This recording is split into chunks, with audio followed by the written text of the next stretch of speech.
Assalamualaikum warahmatullahi wabarakatuh. Perkenalkan, nama saya Indah Kusmawati dengan NIM C1C020020 dari Prodi Akuntansi kelas R09. Pada kesempatan kali ini saya akan memaparkan sebuah materi dari mata kuliah Akuntansi Keperilakuan di mana dosen pengampunya yaitu Bapak Dr. Wirmi Eka Putra, SEMSI, CIGNR, CSRS, di mana materi yang akan saya paparkan pada video kali ini berjudul Aspek Keperilakuan pada Perencanaan Laba dan Penganggaran. Baiklah, saya tidak akan memperpanjang, langsung saja saya akan memaparkan materi yang telah saya buat. Yang pertama, anggaran. Anggaran merupakan perencanaan manajerial untuk tindakan yang dinyatakan dalam istilah-istilah keuangan. Anggaran merupakan rencana laba jangka pendek yang komprehensif, yang membuat tujuan dan target manajemen dilaksanakan. Anggaran adalah alat manajerial yang memastikan pencapaian target organisasional dan memberi pedoman yang rinci untuk operasi sehari-hari. Selanjutnya, berbagai fungsi dari perencanaan laba dan anggaran. Ada beberapa fungsi anggaran. Yang pertama, anggaran merupakan hasil akhir dari proses perencanaan perusahaan. Sebagai hasil dari negosiasi antara organisasi yang dominan, anggaran mencerminkan konsensus organisasional mengenai tujuan operasi untuk masa depan. Yang kedua, anggaran merupakan cetak biru perusahaan untuk bertindak yang mencerminkan prioritas manajemen dalam alokasi sumber daya organisasi. Anggaran menunjukkan bagaimana beragam subunit organisasi harus bekerja untuk mencapai tujuan perusahaan secara keseluruhan. Yang ketiga, anggaran bertindak sebagai suatu alat komunikasi internal, di mana yang menghubungkan beragam departemen atau divisi organisasi antara yang satu dengan yang lainnya dan dengan manajemen puncak. Yang keempat, anggaran berfungsi sebagai standar terhadap mana hasil operasi aktual dapat dibandingkan. Hal ini merupakan dasar untuk mengevaluasi kinerja dari manajer pusat biaya dan laba. Yang kelima, anggaran berfungsi sebagai alat pengendalian yang memungkinkan manajemen untuk menemukan bidang-bidang yang menjadi kekuatan atau kelemahan perusahaan. Hal ini memungkinkan manajemen untuk menentukan tindakan korektif yang tepat. Yang keenam, anggaran mencoba untuk mempengaruhi dan memotivasi baik manajer maupun karyawan, di mana untuk terus bertindak dengan cara yang konsisten dengan operasi yang efektif dan efisien, serta selaras dengan tujuan organisasi. Selanjutnya, pandangan perilaku terhadap proses penyusunan anggaran. Yang pertama ada tahap penetapan tujuan. Konsep utama perilaku yang berpengaruh terhadap tahapan penetapan tujuan adalah proses perencanaan meliputi partisipasi, kesesuaian tujuan, dan komitmen. Yang kedua ada implementasi atau tahap implementasi, di mana konsep ilmu keperilakuan yang utama yang mempengaruhi tahap implementasi adalah komunikasi, kerjasama, dan koordinasi. Yang terakhir itu tahap pengendalian dan evaluasi kinerja, di mana setelah anggaran diimplementasikan, maka anggaran tersebut berfungsi sebagai elemen kunci dalam sistem pengendalian. Selanjutnya, konsekuensi disfungsional dari proses penyusunan anggaran. Yang pertama ada rasa tidak percaya. Alasan dari rasa tidak percaya diri ini bisa didasarkan pada keyakinan penyedia bahwa anggaran biasanya cenderung terlalu sederhana dan distorsi situasi real dan gagal untuk memungkinkan dimasukkannya variasi dalam faktor-faktor eksternal. Yang kedua, resistensi. Alasan dari resistensi anggaran adalah bahwa proses anggaran memerlukan waktu dan perhatian yang besar. Manajer atau penyedia mungkin merasa terlalu terbebani dengan adanya permintaan yang ekstensif atas waktu mereka dan tanggung jawab rutin mereka. Oleh karena itu, mereka tidak ingin untuk terlibat dalam proses penyusunan anggaran. Yang ketiga, konflik internal. Anggaran memerlukan interaksi antara orang-orang pada berbagai tingkatan organisasi yang berbeda. Konflik internal dapat berkembang sebagai akibat dari interaksi. Konflik internal menciptakan suatu lingkungan kerja yang kompetitif dan bermusuhan. Dan terakhir, efek samping lain yang diinginkan. Anggaran barangkali menghasilkan pengaruh lain yang tidak diinginkan. Salah satunya dari hal ini adalah terbentuknya kelompok-kelompok informal yang kecil yang bekerja menentang tujuan dari anggaran. Kelompok-kelompok karyawan ini biasanya dibentuk untuk melawan konflik internal dan tekanan yang diciptakan oleh anggaran tersebut.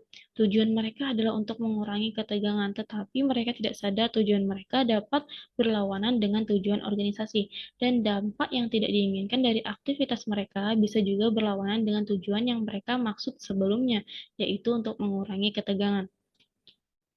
Materi selanjutnya, relevansi konsep ilmu keperilakuan dalam lingkungan perencanaan. Yang pertama ada dampak dari lingkungan perencanaan. Ukuran dan struktur, gaya kepemimpinan, jenis sistem pengendalian, dan stabilitas lingkungan dari suatu organisasi merupakan beberapa faktor yang mempengaruhi lingkungan kerja di mana perencanaan terjadi. Lingkungan kerja atau budaya organisasi mempengaruhi perilaku dan oleh karena itu juga mempengaruhi proses perencanaan.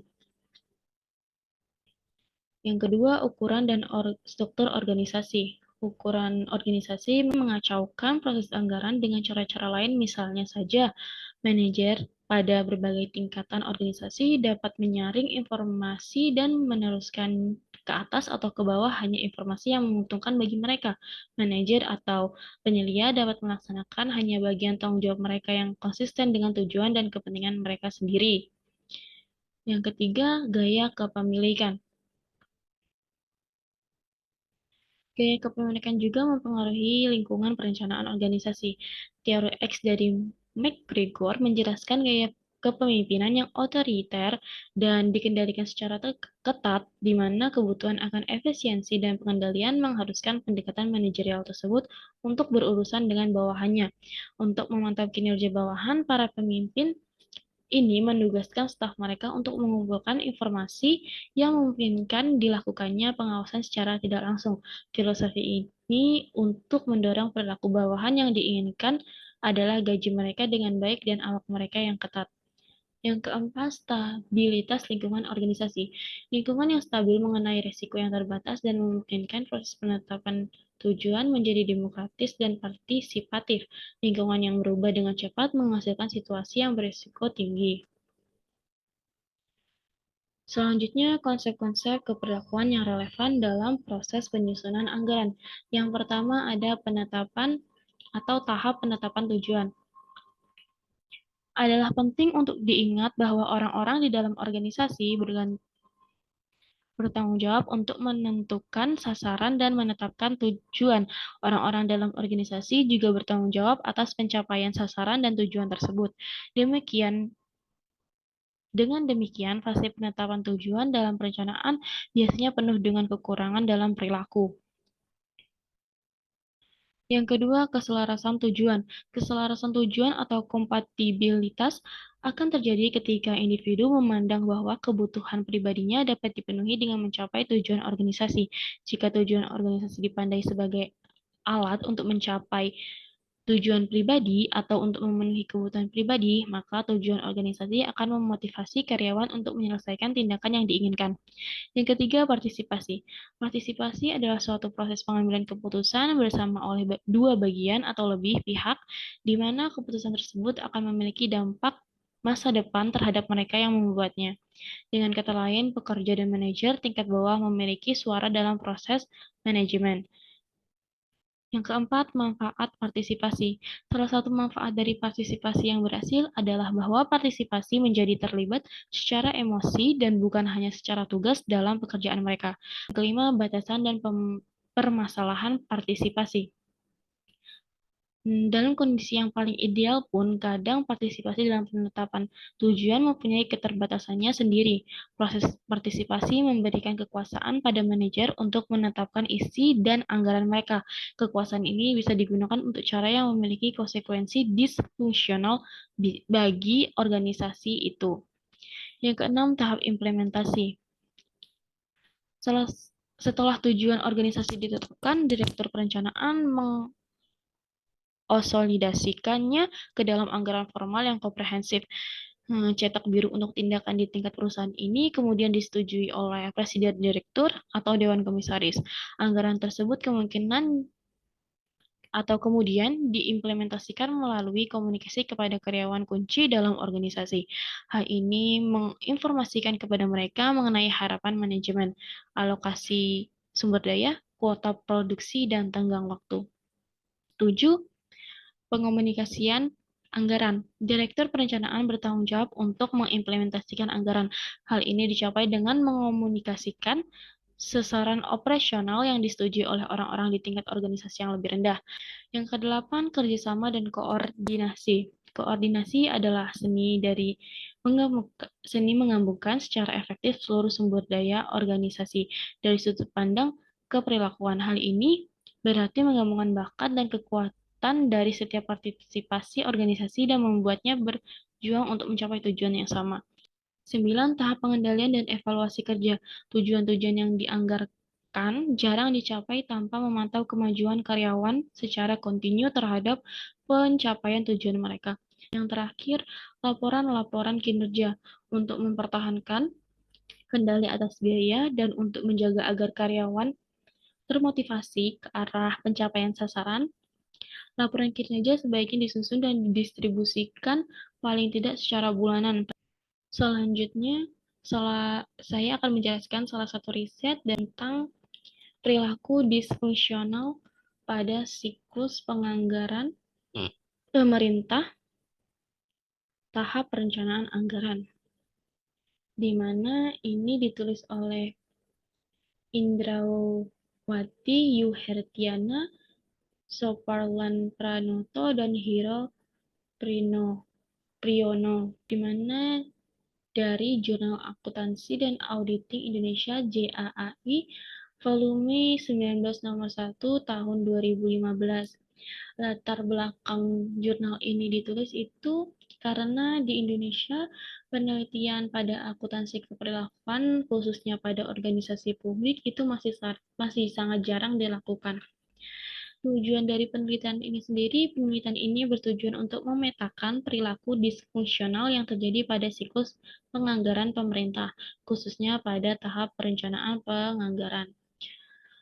Metode penelitian yang digunakan pada penelitian ini itu penelitian sendiri kan tujuannya untuk memetakan aspek keperilakuan sektor publik khususnya di siklus penganggaran pemerintah sehingga digunakan metode kualitatif meta-analisis.